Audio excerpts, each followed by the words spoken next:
Assalamualaikum warahmatullahi wabarakatuh. Halo semuanya, selamat pagi, siang, sore maupun malam dan dimanapun kalian berada. Apa kabar nih teman-teman semua? Semoga kalian dalam keadaan sehat selalu ya, walaupun di masa pandemi seperti sekarang ini. Oke, sebelumnya kenalin kami dari kelompok 5, podcast kuliah ilmu kebidanan dan kemajiran. Sebelumnya izinkan kami memperkenalkan diri terlebih dahulu. Saya Muhammad Gunawan Saputra dengan NIM B0190051 dan kali ini aku ditemanin oleh teman-teman saya. Boleh guys buat kenalan terlebih dahulu. Oke, Gunawan. Halo semuanya, perkenalkan nama aku Sisi Asifa Najwa dengan NIM B04190018. Halo semua, kenalin nama saya Latifah Putri Fajar dengan NIM B04190046. Halo semuanya, perkenalkan nama aku Juriatun Anissa dengan NIM B04190044.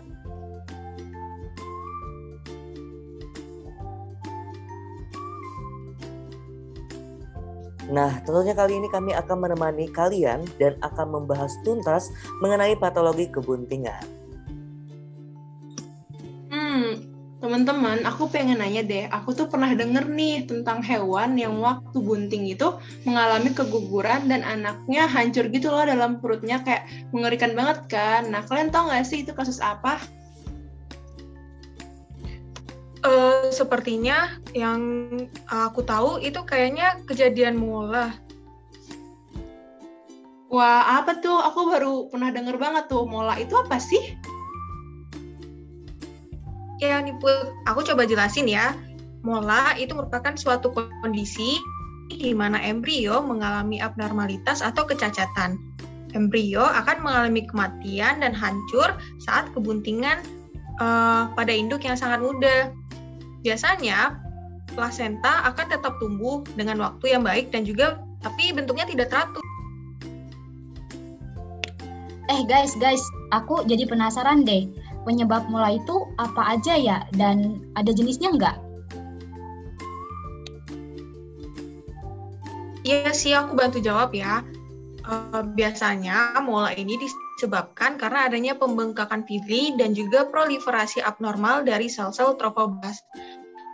Saya tahu di beberapa jurnal yang aku baca, mola ini diklasifikasikan beberapa jenis, yang dimana dia diklasifikasikan berdasarkan dengan struktur yang terbentuk. Pertama ada mola cystica. Kalau mola cystica itu ditandai dengan adanya pengumpulan cairan sistik pada plasentanya. Kemudian yang kedua ada mola hidatidosa. Kalau mola hidatidosa ini dia akan berkembang menyerupai bentuk seperti rangkaian buah anggur, di mana biasanya janin ini akan terbentuk, namun dia tidak berkembang. Yang berkembang malah adalah sel-sel trofoblastnya yang akan berdegenerasi hidropik sehingga dia akan berisi gelembung-gelembung cairan. Kemudian yang ketiga ada mola villosa. Mola villosa ini merupakan perkembangan dari villi chorion. Yang terakhir ada mola sanguineta yang ditandai dengan adanya kematian embrio beserta dengan adanya perdarahan. Oh lah gitu. Ketika hewan nanti dilakukan tindakan USG, apa sih ciri-ciri yang menandakan bahwa itu mola? Biasanya di saat dilakukan USG akan terlihat kehamilan yang kosong tanpa adanya janin, dan juga dia akan terlihat seperti gelembung-gelembung kecil berisi cairan-cairan jernih seperti rangkaian buah anggur biasanya. Kalau buat diagnosa mola itu mudah atau sulit sih? Sebenarnya kasus mola itu sangat sulit untuk dilakukan diagnosa karena dia hanya dapat dilakukan dengan laparotomi dan juga endoskopi untuk memastikan mola apa ataupun struktur yang akan terlihat dari mola itu. Wah, sangat informatif sekali ya guys tentang kasus mola ini. Tapi aku masih penasaran nih tentang kematian fetus yang kayak mumi-mumi gitu. Itu apa sih namanya? Nah, itu mumifikasi, Cece. Jadi aku mau ngejelasin dikit nih tentang mumifikasi. Nah, yang aku baca di jurnal Junaidin dan Hafiz 2000, mumifikasi itu artinya kejadian kematian fetus dalam uterus tanpa disertai yang namanya pencemaran mikroorganisme. Nah, nanti disertai dengan penyerapan cairan fetus oleh dinding uterus sehingga tubuh fetus menjadi kering dan juga keras gitu. Terus Wan, kasus ini tuh sering terjadi pada hewan apa sih? Nah, kalau untuk kasus mumifikasi itu sering ditemui pada beberapa spesies, namun lebih sering ditemui pada sapi.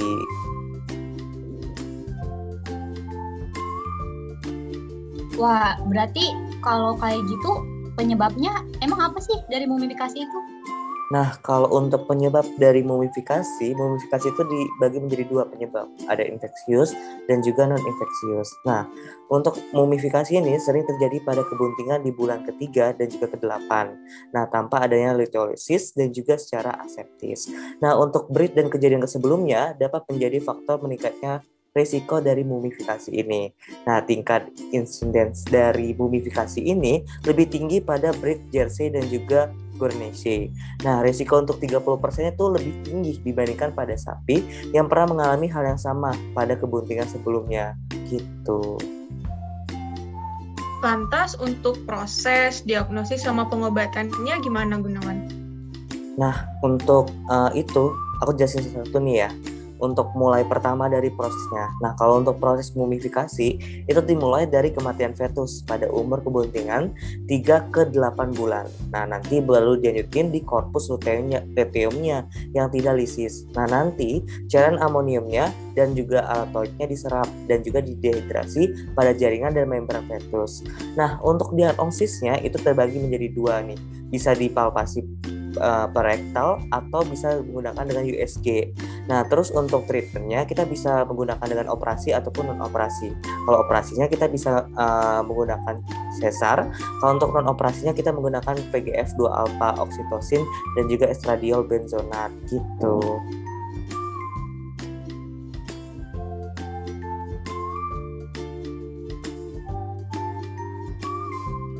Wah, tadi kita udah membahas 2 kasus nggak sih? Tapi bentar deh, aku masih penasaran banget. Aku baru ngeliat di berita itu tentang hewan yang lahiran, tapi yang keluar itu tulang-tulang doang, kayak bukan anaknya gitu. Ini salah satu fenomena patologi kebuntingan juga nggak sih? Aku izin jawab ya. Jadi setahu aku iya Put, itu benar salah satu patologi kebuntingan. Nah, namanya itu maserasi, di mana kondisi hewan bunting yang mengalami gangguan atau infeksi di dalam uterus, sehingga si fetusnya itu mati, hancur, cairannya diserap, terus tinggal sisa tulang belulang. Nah, maserasi ini biasanya terjadi di umur kebuntingan kurang lebih 5-7 bulan gitu guys. Terus untuk mekanisme kejadiannya gimana sih? Nah, buat mekanismenya itu kan jadi si fetusnya itu bisa mengalami pencernaan bakteri bertahap di cairan uterus. Nanti itu si bakterinya masuk ke dalam rahim melalui serviks yang melebar. Dan dengan kombinasi pembusukan dan autolisis, jadi si jaringan lunak dicerna nih, terus meninggalkan massa tulang fetus di dalam rahim, gitu guys. Kemudian untuk penyebab dari maserasi ini apa sih? Nah, buat penyebabnya itu ada beberapa. Jadi yang pertama itu bisa karena infeksi mikroorganisme. Biasanya ini tuh berhubungan dengan kondisi atau kasus trichomoniasis sama fibrosis nih. Terus bisa juga karena inersia uteri atau dilatasi serviks yang tidak tepat. Terus terakhir bisa karena maserasi yang berhubungan dengan torsi uterus selama masa kebuntingan gitu guys. Wah, banyak juga ya penyebabnya. Tapi kalau kita buat tahu dia terkena maserasi itu gimana sih buat ngeliat perubahannya? Ya nih, jadi sebenarnya di masa kebuntingan itu ada perubahan-perubahan yang bisa kelihatan nih. Misalnya kayak terjadi peningkatan suhu, peningkatan denyut nadi, anoreksia, terus produksi susunya menurun, keluar eksudat busuk, terus kayak hewan itu mengejan, Dan yang terakhir itu si fetusnya bengkak saat dilakukan palpasi rektal. Aku penasaran deh guys, untuk cara pemeriksaannya bisa apa aja sih? Nah, yang pernah aku searching di jurnal itu ya, jadi pemeriksaannya tuh ada 2 cara gitu guys. Jadi bisa per vaginal sama per rektal. Kalau yang per vaginal itu dengan cara membuka sedikit si kanalis cervicalis dengan menggunakan 2 jari. Nanti itu bakal terabanya tulang dalam uterus. Terus kalau yang per rektal itu dengan melihat pembesaran salah satu korno uteri dan adanya krepitasi gitu guys.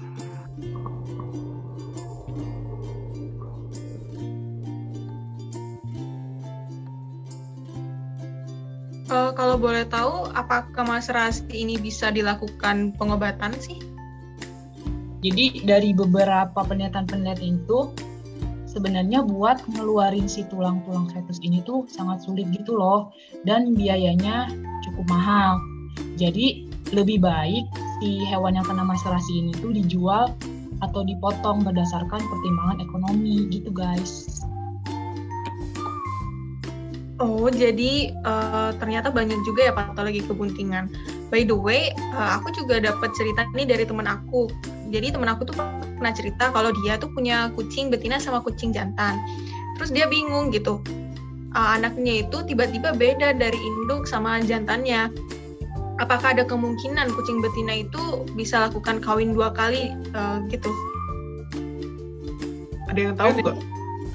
Oke, aku mau sedikit menjawab ya. Itu bisa aja terjadi TIF gitu. Nah, kalau misalnya itu terjadi, kejadian itu dinamakan superfekundasi, di mana pembuahan 2 atau lebih sel telur dari siklus yang sama oleh spermatozoa dari pejantan yang berbeda, sehingga dapat terjadi keturunan kembar, namun dari pejantan yang berbeda. Istilah fekun berarti kemampuan untuk menghasilkan keturunan. Nah, superfekundasi ini terbagi menjadi 2, yaitu superfekundasi homopaternal yang mengacu pada pembuahan 2 ovum terpisah namun pejantan yang sama mengarah pada kembar paternal, sedangkan yang satunya lagi yaitu superfekundasi heteropaternal, yaitu keturunan memiliki genetik yang sama, betina yang sama, namun pejantan yang berbeda. Oh, jadi kalau kejadian itu tuh biasanya kapan sih terjadinya, Put? Kalau buat kejadian superfekundasi ini tuh terjadi setelah beberapa jam atau hari setelah pembuahan pertama dengan ovum yang dilepaskan selama siklus yang sama. Kalau boleh tahu, ada gak sih hewan lain yang juga mengalami superfekundasi ini selain kucing? Untuk hewan yang mengalami superfekundasi ini tuh ada TIF, umumnya itu terjadi pada hewan seperti anjing dan babi. Nah, aku juga ada informasi tambahan nih, selain superfekundasi ada juga yang namanya superfetasi. Superfetasi ini adalah fenomena reproduksi yang terjadi ketika hewan menunjukkan tanda-tanda estrus dan dikawinkan kembali saat sedang bunting. Mereka berdua itu mirip loh. Wah, keren sekali ya perbincangan malam ini. Sangat penambah informasi juga buat teman-teman semua yang mendengarkan podcast kita. Nah, mungkin berikut tadi merupakan penjelasan dari kami di podcast Patologi Kebuntingan. Mungkin sekian dari kelompok kami, kelompok Pratikum 5, Ilmu Kebidanan dan Kelahiran. Kami pamit undur diri. Semoga ilmu yang kami berikan bermanfaat. Terima kasih. Tetap stay safe and stay healthy. Wassalamualaikum warahmatullahi wabarakatuh. Bye-bye.